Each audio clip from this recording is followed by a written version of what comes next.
on parle de choc civilisationnel, chose qui était énormément discutée après la Première Guerre mondiale jusqu'en 1990, après la chute du bloc soviétique. Ça avait un peu disparu dans les discussions politiques, dans les échanges intellectuels, etc. Mais on constate une chose, c'est que pendant 60-70 ans, cette discussion, elle avait toujours lieu. Pourquoi? Parce qu'on parlait de choc civilisationnel, on parlait de choc de civilisation. On distinguait deux blocs totalement distincts.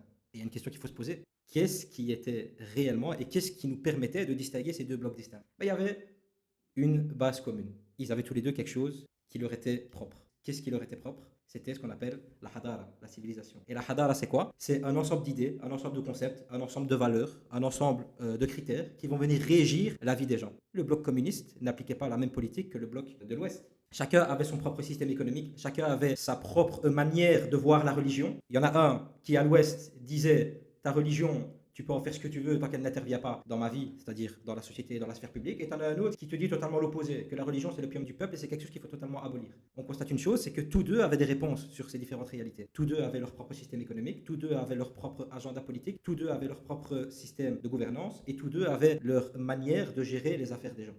Et c'est là où, en fait, on constate une chose, c'est qu'on arrive à déceler ces différences entre le bloc de l'Ouest et le bloc de l'Est durant ces 60-70 années, mais il y a quelque chose qui, aujourd'hui, beaucoup de personnes ont du mal à faire la part des choses, c'est pourquoi est-ce qu'il y a cette attache et il y a cet objectif de revenir à ce combat civilisationnel alors que le communisme a quasiment disparu. Pourquoi parler de guerre de civilisation? On ne peut pas dire que la Chine, aujourd'hui, est revenue à sa civilisation d'antan. Elle n'a aucun objectif impérialiste.